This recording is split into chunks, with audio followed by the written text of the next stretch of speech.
Far too often, we know more about a young man or woman after they have taken their own lives than we did when they were living amongst us.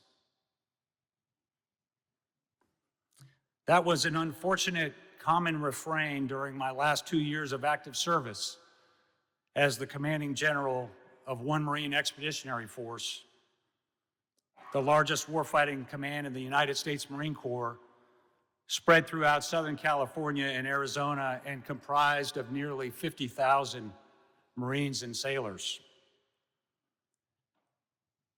During those 2 years, I personally received what we called a 30-day brief after every suicide within the command. And after ensuring commands had the time and space to support the service member's family, initiate an investigation, conduct memorial services, and better understand what led to that tragic death, I gathered together the entire chain of command of the dead Marine or sailor, from commanding generals to regimental and group commanders, to battalion and squadron commanders, plus the senior enlisted leaders at each echelon, as well as chaplains, medical officers, command behavioral health specialists, and substance abuse control officers. And together with key members of my team, we would review in significant detail the life and service history of the Marine or sailor, with a particular focus on the events leading up to the tragedy. Now, as you might imagine, there was quite a bit of uneasiness within subordinate commands when they were scheduled to participate in these. No doubt, there was a sense that these briefs were somehow intended to conduct some form of Monday morning quarterbacking or to assign blame to individual commanders and leaders.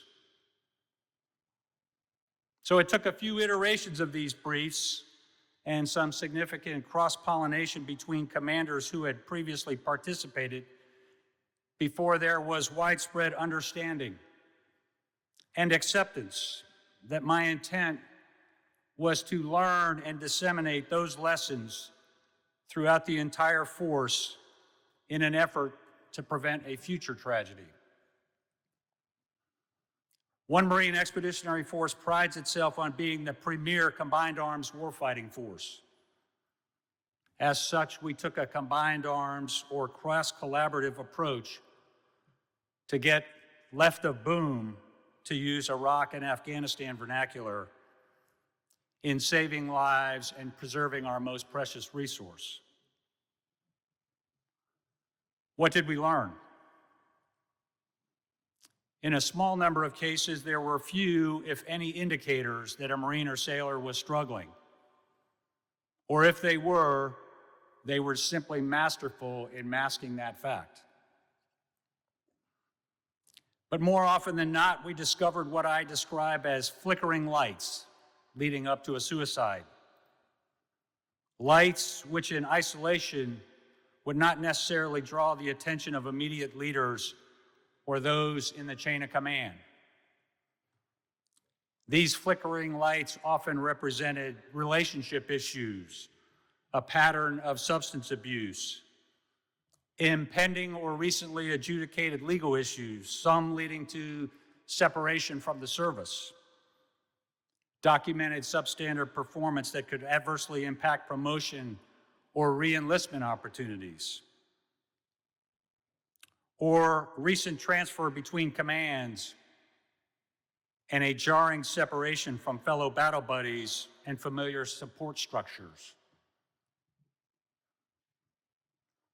But what did eventually become clear was that in many cases, these flickering lights combined to form a bright, flashing, cautionary light. A strobe light, if you will, visible only after tragedy. If only we could have connected those lights while that young man or woman was with us. if only it didn't take our post-suicide briefs to see the light. Connecting these lights required a targeted education and prevention plan focused at all leadership levels within I Marine Expeditionary Force, but particularly with those junior leaders who were closest to those who may be struggling. Leaders who could make that shoulder-to-shoulder, kneecap-to-kneecap connection, who could build a level of trust, and who were educated about the resources available to support their fellow Marines, rather than allowing a Marine to simply internalize their problems. This plan was born from the painful experience each member of our team felt when we lost a Marine or sailor and reviewed what more could we have done. To be truly effective, however, the plan required that we penetrate the various echelons of command all the way down to the individual Marine and sailor. Doing so, we empowered each member of I Marine Expeditionary Force to engage and break through the protective shell of a struggling young Marine. Then we were able to link high-performing individuals of comparable rank and experience with those known to be struggling. This proved singularly effective. The power of positive association, the definition of having a battle buddy. Were our efforts successful in saving lives? We will never know. But what we do know is that we witnessed growth and increased understanding of mental health within the command, from our generals to our lance corporals. The program remains in place today and has since expanded to the Marine Corps' other major commands. But sadly, as we see from the statistics, suicide and prevention efforts remain a challenge within our active force. And I would offer that those flickering lights that we discovered in I Marine Expeditionary Force dim even further, become even harder to detect when a service member transitions into the veteran community. Engaging our veterans who join our communities across this great land requires the same focused effort, the same determination and structure, and is what has brought us all here today.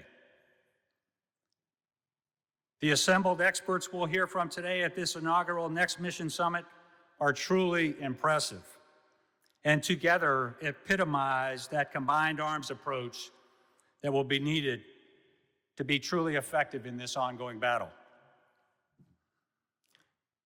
But even as today's speakers provide us with additional tools for our toolkits, the fact remains that the most important outcome of today's summit, in my humble opinion, is that all gathered here today and those joining virtually are absolutely clear-eyed as to their own responsibilities as leaders in advancing veteran well-being and resiliency.